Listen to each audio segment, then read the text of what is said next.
Progress.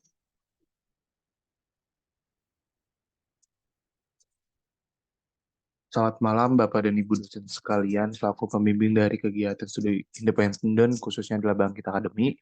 Sebelumnya perkenalkan saya Frigas Hanifian Zalwi dengan NPM 2006596005. Memang saya mengambil jurusan ilmu komputer. Di sini saya akan memaparkan dan berbagi pengalaman saya selama saya mengikuti Bangkit Akademi 2023, khususnya jalur mesin learning. Oke, sebelumnya di sini saya akan membahas mengenai profil dari Bangkit Akademi. Jadi Bangkit merupakan program pembelajaran yang dipimpin oleh Google dengan dukungan beberapa perusahaan seperti Go, Traveloka, dan juga Decoding Academy. Bangkit juga mempersiapkan peserta dengan kecakapan standar industri pada saat ini, di mana juga peserta nantinya dapat memilih salah satu dari 3 alur belajar yang tersedia, yaitu Machine Learning, Mobile Development, dan juga Cloud Computing. Oke, di sini saya akan membahas dengan bagaimana mekanisme pembelajaran di Bangkit. Jadi, dari setiap PET itu memiliki waktu yang berbeda-beda, di mana di sini saya akan membahas lebih khususnya ke machine learning, di mana machine learning ini secara umum kita akan mengalami total belajar selama 917 jam, di mana 465 jam itu kita fokus dalam membahas dan mempelajari TensorFlow, yang dimana itu dapat dipelajari dengan melakukan online self-paced. Lalu dari selain itu juga ada project based online synchronous yang biasa kita sebut PLT, di mana di situ dipimpin oleh pemateri-pemateri yang sudah sesuai dah dengan materi yang ada. Lalu juga ada refleksi yang mana di sini diadakan bersama mentor masing-masing grup. Oke, lalu membahas mengenai materi pembelajaran yang diajarkan pada Bangkit ini, secara umum ada 3 yang akan kita pelajari. Yang pertama adalah soft skill, tech skill, dan English practice. Di mana tech skill ini sesuai dengan PET yang peserta pilih. Di mana kalau saya ini memilih machine learning, makanya tech skill ini akan berhubungan dengan machine learning. Oke, jadi untuk machine learning sendiri, sesuai yang di slide sebelumnya, kemudian dilaksanakan 465 sampai 470 jam, 478 jam, di mana awalnya adalah matrikulasi untuk seluruh learning path. Jadi tidak hanya untuk machine learning, jadi ini total 29 jam, namun ini adalah hal opsional. Lalu mulai masuk ke materi inti, yaitu materi machine learning yang kurang lebih memakan waktu 478 jam total. Dan terakhir ada kurikulum advance, yaitu 100 jam, di mana hal ini merupakan opsional juga. Materi-materi inti yang dipelajari selama mengikuti machine learning ini ada kurang lebih 8. Pertama ada Google IT Automation with Python, Google Data Analytics, Mathematics for Machine Learning, selanjutnya ada Machine Learning Specialization, Deep Learning 8 TensorFlow Developer Professional Certificate, Structuring Machine Learning Projects, Deep Learning AI TensorFlow Data and Deployment, dan terakhir ada simulasi ujian dari TDC atau TensorFlow Developer Certificate. Oke, pertama mengenai Google IT Automation with Python. Jadi materi ini membahas bagaimana melakukan otomasi IT dengan menggunakan bahasa pemrograman Python. Secara umum, materi ini akan mengajarkan bagaimana menggunakan Python, memanfaatkannya untuk berinteraksi dengan sistem operasi dan melakukan debugging. Selain itu, materi ini juga mengajarkan tentang Git dan GitHub sebagai version control. Selanjutnya adalah Google Data Analytics, di mana materi ini membahas mengenai teori-teori yang berkaitan dengan penerapan analisis data. Materi ini meliputi pengertian data, cara mengambil keputusan melalui data, eksplorasi data, pembersihan data, dan juga visualisasi data. Ketiga ada Mathematics for Machine Learning. Materi ini membahas mengenai teori dan konsep matematika yang umum digunakan dalam machine learning. Selain membahas konsep matematika dasar seperti kalkulus, terdapat materi matematika lain yang diajarkan pada kursus ini, seperti aljabar linear, kalkulus multivariat, dan juga PCA. Selanjutnya adalah Machine Learning Specialization.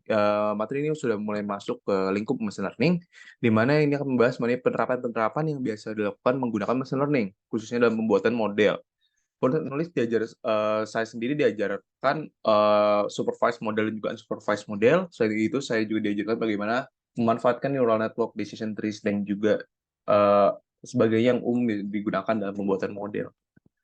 Selanjutnya adalah Deep Learning AI TensorFlow Developer Professional Certificate, di mana materi ini membahas penerapan machine learning lebih mendalam dibandingkan materi sebelumnya. Saya sendiri diajarkan bagaimana melakukan machine learning untuk menyelesaikan kasus-kasus yang lebih sulit, di mana di sini menerapkan seperti CNN, Natural Language Processing atau NLP, dan juga Sequence and Time Series. Selanjutnya ada Deep Learning Specialization, di mana materi ini membahas bagaimana memanfaatkan machine learning dalam menghadapi sebuah kasus. Dengan demikian, Materi-materi ini lebih merupakan sebuah praktik dengan kondisi yang telah disediakan. Selanjutnya ada TensorFlow Data and Deployment. Materi ini membahas bagaimana mendeploy model machine learning yang telah kita buat. Dengan mendeploy model, harapannya model nanti dapat diintegrasikan dengan web browser atau aplikasi seluler. Materi ini meliputi TensorFlow JS, TensorFlow Lite, dan Advanced Deployment Scenarios. Dan terakhir adalah TCP, di mana di sini ada persiapan dari sertifikasi yang dikenal dengan TDC atau TensorFlow Developer Certificate. Itu adalah bagian dari program Google Developer Certification yang bertujuan agar tersedia sertifikat terpercaya yang diakui oleh komunitas dan perusahaan. Seorang TensorFlow developer yang tersedia dapat menggunakan TensorFlow untuk menunjukkan keterampilan yang dibutuhkan dalam mengerjakan pembelajaran mesin dan deep learning. Simulasi ujian itu disusun oleh Google Developer Authorized Training Partner agar mempersiapkan diri dengan matang sebelum mengambil ujian TDC.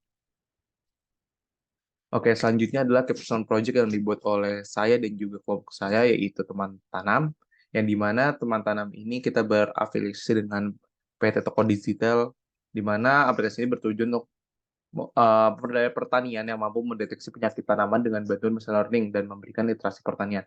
Nantinya pengguna dapat melihat data penyakit, cara mengobati, dan rekomendasi produk obat tanaman berdasarkan penyakit. Ini kurang lebih dari beberapa halaman yang dimunculkan. Di sini fokusnya dari bisa mengambil foto dan nanti fotonya akan diprediksi terkait dengan penyakit dari tanaman tersebut. Ini berikut juga teknologi-teknologi yang digunakan dalam kita menyusun aplikasi tersebut, seperti Android, Kotlin, di dalam prototipe kita menggunakan Figma, sebagai backend kita menggunakan Django dan GCP, lalu dalam machine learning kita menggunakan TensorFlow, dan juga Google Colab.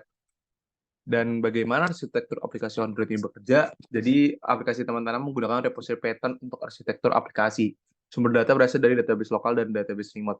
Pemanggilan data melalui repository kemudian di-mapping menjadi model yang akan diolah sebagai kebutuhan user interface.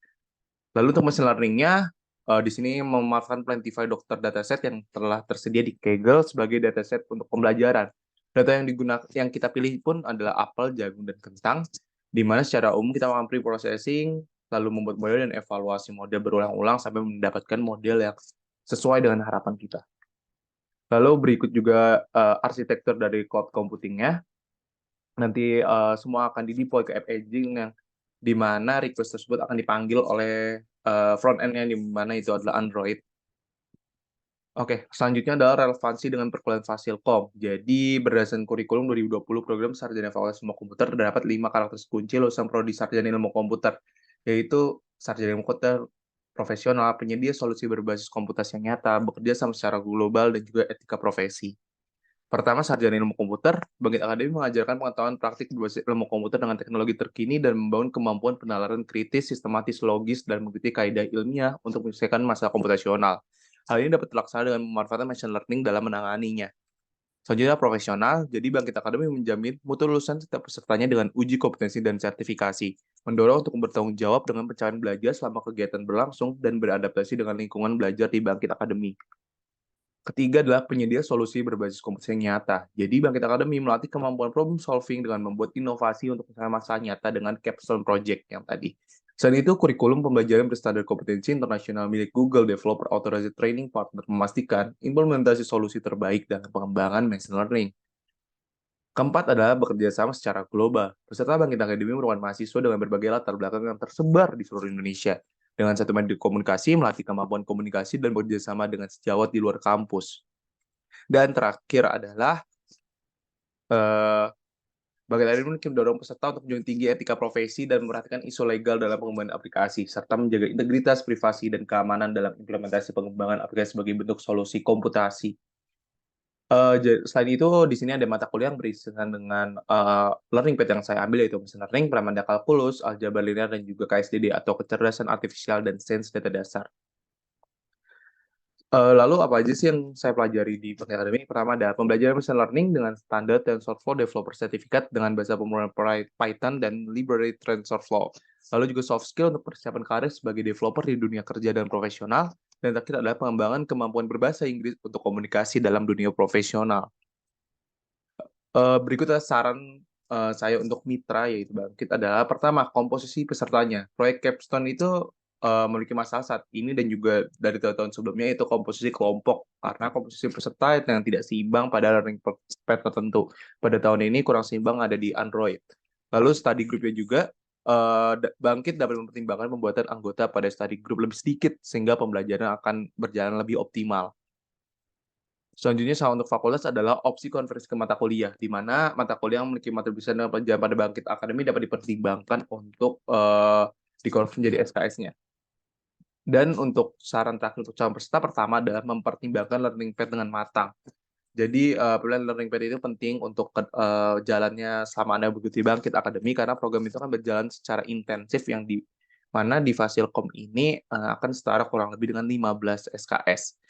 Dan terakhir adalah mempertimbangkan kesibukan saat mengambil kegiatan ini. Hal ini disebabkan karena program berjalan dengan intensif diikuti dengan materi dan tugas yang padat, sehingga itu akan memakan waktu yang cukup signifikan untuk peserta nantinya.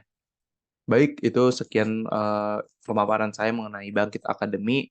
Kurang lebihnya mohon maaf dan terima kasih.